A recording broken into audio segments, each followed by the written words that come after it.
الشاعر إبراهيم عمارة. عمارة إبراهيم، أنا آسف. والآن مع شاعرة من مواليد المنصورة، حاصلة على ليسانس دار العلوم، أعدت وقدمت برنامج نادي المواهب بإحدى القنوات الفضائية، وكذلك برنامجاً بإذاعة البرنامج الثقافي. قامت بإلقاء مجموعة من المحاضرات في الشعر والأدب بمركز إعداد القادة للشباب. هي عضو اتحاد كتاب مصر وأتليه القاهرة. كتب عنها العديد من الدراسات النقدية أساتذة كبار، نذكر منهم دكتور كمال نشأت رحمه الله، الدكتور سعيد الباز، دكتور مصطفى الضبع، دكتورة سعيدة خاطر، دكتور مجدي توفيق وآخرون. درست أعمالها في كلية التربية بجامعتي طنطا والمنصورة، وكلية دار العلوم بجامعة القاهرة. شاركت في معظم المؤتمرات الأدبية التي عقدت بمصر، كما شاركت في مؤتمرات عقدت بالبلاد العربية مثل أبو ظبي والجزائر. أما إصداراتها الشعرية فهي عديدة، نذكر منها دهاليز الجراح، فوهة باتجاهي، مؤتلق البياض، الولد الذي كتب القصيدة. حصلت شاعرتنا على جائزتي أحمد شوقي والمجلس الأعلى للثقافة عام 98، جائزة الهيئة العامة لقصور الثقافة، وجائزة دار الأدباء. دعونا إذن نستمع إلى الشاعرة شيرين العدوي.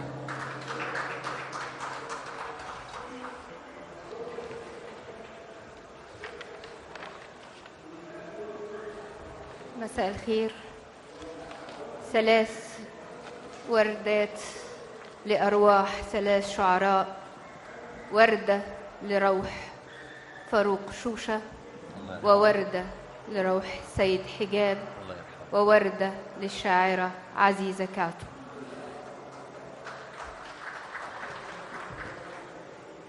آخر ما كتب الحزن،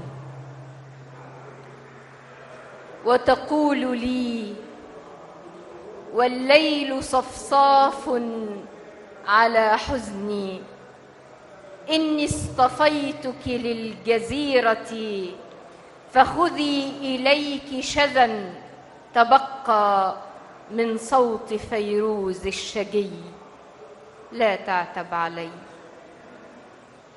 وتقول لي كانت جزيرتنا مسار النور مذ أن صور الله المسيح كآية يحيي بها الموتى ويبعثهم.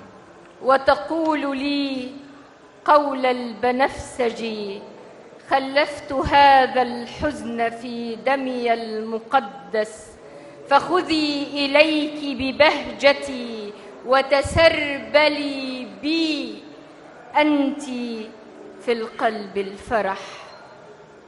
وأقول لك خذ ما رنا من باقة النسرين، إني غزال سارح للحلم، يقطف كل يوم وردة نجلاء يحملها السنة بطقوسها للحاملين نذورهم عبر الحياة، وللفضيلة والرذيلة من تسابيح البشر.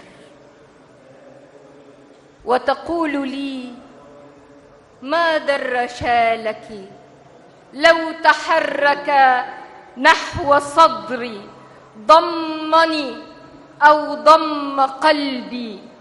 وأقول لك أخشى لصوص الليل أن يسرقوا وطني، سميتك الوطن المقدس، ووقفت جنديا ينافح عنك في وجه اللصوص، فجعلت تفاحي لنا قمرا لتحرسه السماء، وجعلته شمسا ليحرسه النهار.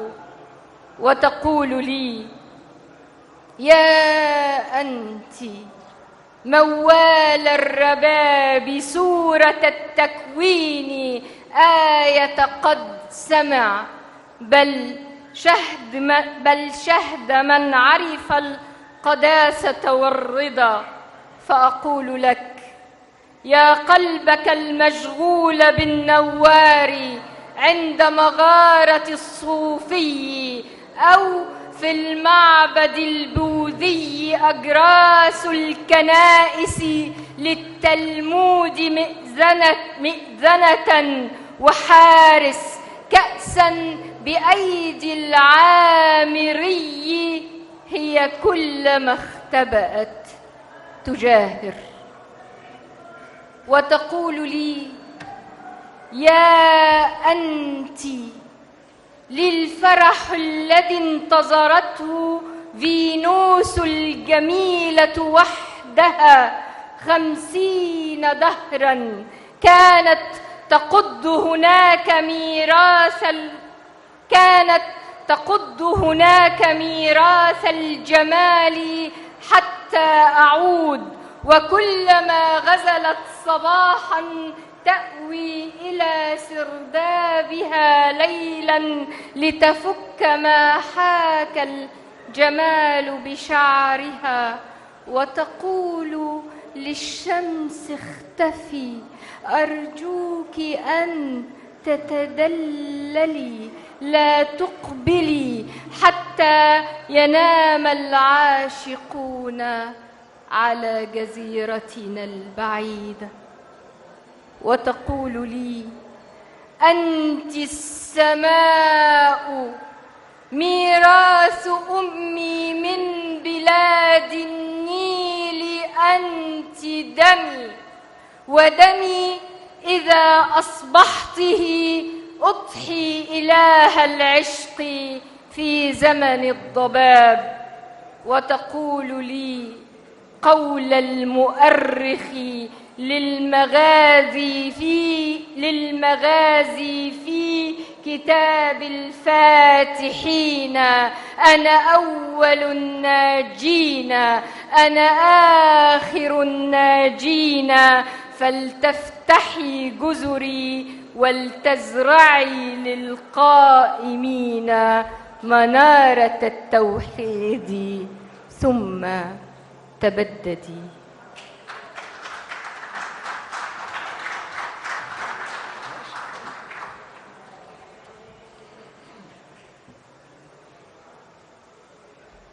خمر المكذوب نور فادخل لا تتردد، اخلع صوتك فالروح ستصرخ وستهدأ، فهو النور فلا تحمل عبء القلب، اخلع قلبك وتمدد فوق سماء أخرى عند السدرة تحيا، فهو النور نبض من شمس وغبار من دفء، فاغرق في الوجد وامتثل الساعة لملاك ضل طريق الصبر. هو النور سحاب من سجاد الوقت، انسحب قليلا من بين يدي، فلماذا ستدور هناك؟ تعالى، فالخمر الأحمر منذور للعنب الطالع عند سماء الورد. هو النور، والنور طريق ومتاهة، والنور نجاة بل غرق ونجاة، والنور من النور ينفلت هناك.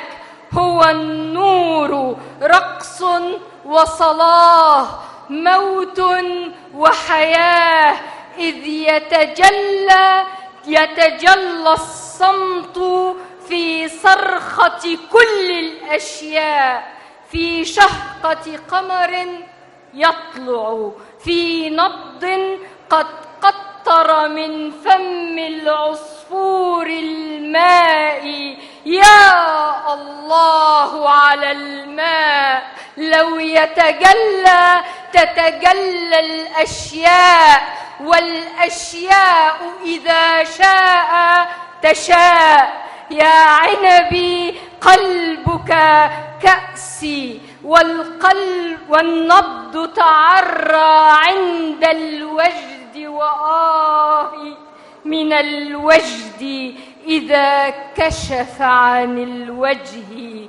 يا آل المكسور المكبور، يا عنبي في صمت محارة، لا تتجلى رويدك، فالصبر مغارة صوفي والورد يضوع، لكن لا يكشف سره. سر الأسرار تخفى في اطمئنان النور، إذ يدخل قدس الأقداس المبهم، يدخل في هدأة هذا النور المطلق. يا هذا لن يسمعك المكذوب ولن يتوقف، إذ كيف سيقف الشلال عن السريان أو تعكس دورتها الأنداء. يا هذا لن يسمعك المكذوب، فالمكذوب تأخر.